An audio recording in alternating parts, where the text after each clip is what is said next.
شیخ علامہ شہاب الدین کلیوبی نے حکایات کلیوبی میں روایت کیا ہے کہ ایک شخص نے ایک دفعہ ایک غلام خریدا۔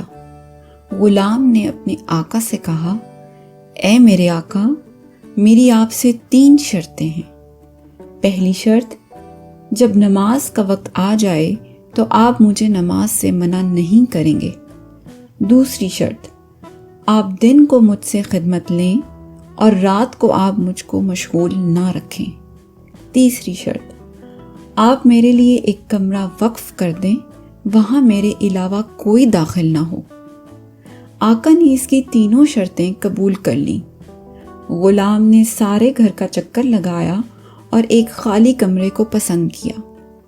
آقا نے غلام سے کہا، تو نے یہ خالی کمرہ پسند کیوں کیا؟ غلام نے عرض کیا، اے میرے آقا، کیا آپ کو یہ پتہ نہیں کہ خالی گھر اللہ تعالیٰ کے ذکر سے آباد ہو جاتا ہے؟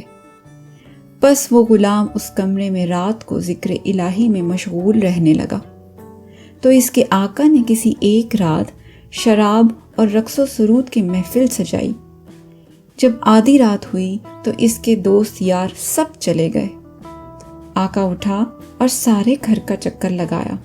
جب غلام کے کمرے کے پاس پہنچا تو کیا دیکھا کہ ایک نور کی قندیل آسمان سے لٹک رہی ہے اور غلام سجدہ میں اپنے رب تعالیٰ سے مناجات کر رہا ہے، اور وہ عرض کر رہا ہے کہ اے میرے الہی، تو نے دن کو میرے مالک کی خدمت میرے ذمے لازم کر دی۔ اگر میرے ذمے یہ خدمت نہ ہوتی تو دن رات میں تیری ہی عبادت میں مصروف رہتا۔ اے میرے رب، تو مجھے معذور رکھ۔ مالک فجر تک یہ نظارہ دیکھتا رہا۔ اس کے بعد قندیل آسمان کی طرف چلی گئی اور چھت سے نور بند ہو گیا۔ آقا نے اپنی بیگم سے یہ سارا واقعہ بیان کیا۔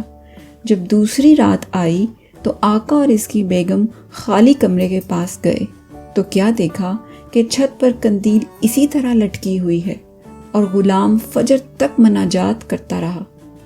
اگلے دن آقا اور بیگم نے غلام کو بلا کر کہا، تو اللہ کے لیے آزاد ہے تاکہ تو آزاد ہو کر اس کی عبادت کر سکے جس سے تو معذرت کرتا ہے۔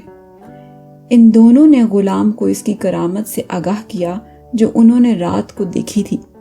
جب غلام نے یہ سنا تو دونوں ہاتھ اٹھا کر عرض کی، یا الہی، میں نے تجھ سے عرض کی تھی کہ میرا پردہ اور حال ظاہر نہ فرمانا۔